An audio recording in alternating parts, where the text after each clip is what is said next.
निकाय चुनाव के दूसरे चरण में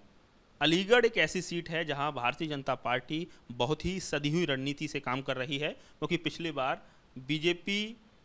को यहां पराजय झेलनी पड़ी थी और ऐसे में आज चुनाव प्रचार के अंतिम दिन बीजेपी ने पूरी ताकत झोंक दी है।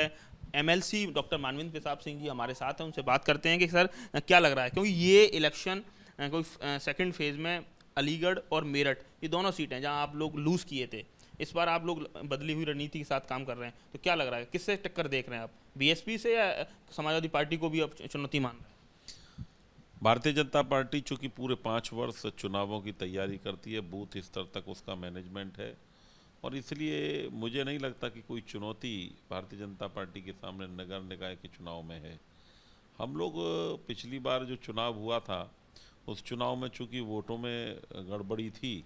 और मोहल्ले के मोहल्ले गायब कर दिए थे, वो एक षड्यंत्र के तहत गायब किए थे, चूँकि 2017 मार्च तक जो है समाजवादी पार्टी की सरकार थी और उन्हीं के द्वारा लगाए हुए सब बीएलओ थे, उन्हीं के द्वारा सब कंप्यूटरीकरण करने वाले काम करने वाले लोग थे, तो इसलिए उनको सारे वोटों को शिफ्टिंग करके माने हिंदुओं के वोट मुस्लिम क्षेत्र में पहुंच गए और मुस्लिम क्षेत्र के वोट हिंदुओं के क्षेत्र में आ गए। उसके कारण से जो नामावली थी, मतदाता नामावली, उसमें गड़बड़ी के कारण से ये। इस बार आपको लग रहा है कि ये सारी गलतियां दूर हो चुकी हैं और यहाँ कमल खिलेगा? भारतीय जनता पार्टी के कार्यकर्ताओं ने पूरी तरह से वोटर लिस्ट पर काम किया है और निश्चित रूप से जिस प्रकार से उन्होंने योजना बनाई है भारतीय जनता पार्टी के हमारे कार्यकर्ताओं ने, हमारा एक एक वोट वह ईवीएम में पहुंचने वाला है और उसका परिणाम ये होगा कि भारतीय जनता पार्टी के मेयर प्रत्याशी प्रशांत सिंघल भारी बहुमत से जीतेंगे। क्या लग रहा है सर, क्योंकि सर कल अखिलेश यादव थे, अखिलेश यादव से बात की तो उन्होंने कहा कि उनका बुलडोजर चलता है, वो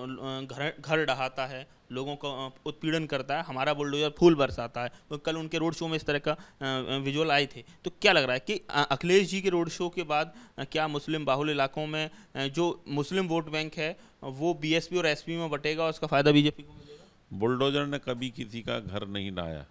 बुलडोजर ने हमेशा अतिक्रमण को ध्वस्त किया है, अवैध कब्जों को ध्वस्त किया है। कोई पूरे उत्तर प्रदेश के अंदर एक उदाहरण नहीं बता सकता जहां किसी के घर को ढाया गया हो। वो अगर होगा तो वो अतिक्रमण होगा या अवैध निर्माण होगा, अवैध कब्जा होगा। उन लोगों को और माफिया और गुंडों के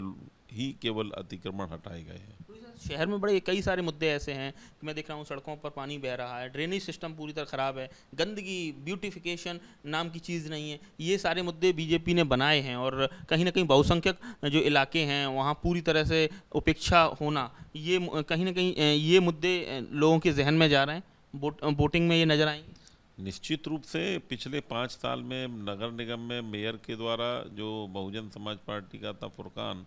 उनके द्वारा जिस प्रकार से भ्रष्टाचार का खुला खेल हुआ, लोगों में दलाली की भावनाएं पनप गईं,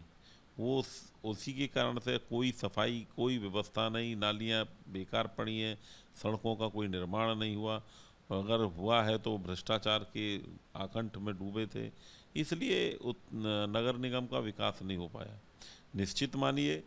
कि जो जल भराव की समस्या अलीगढ़ के अंदर आती है, उस जल भराव की समस्या को भारतीय जनता पार्टी का मेयर बनने के बाद तुरंत तत्काल 6 महीने के अंदर उसका समाधान होगा। ये वैज्ञानिक रूप से समाधान होगा, साइंटिफिकली समाधान होगा। ये सोचने से केवल समाधान नहीं होता, लेकिन उसके लिए योजना डीपीआर बनाने के बाद ही उसका समाधान होगा। कुल मिलाकर 6 महीने के भीतर अगर बीजेपी का मेयर बनता है तो 6 महीने के भीतर कई सारी समस्याओं का समाधान होगा। तो कुल मिला के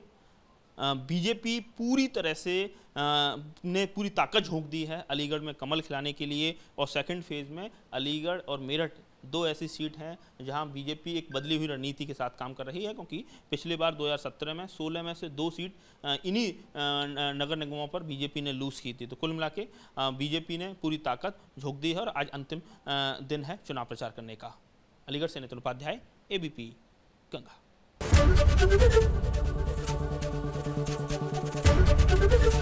एबीपी गंगा, खबर आपकी, जुबान आपकी।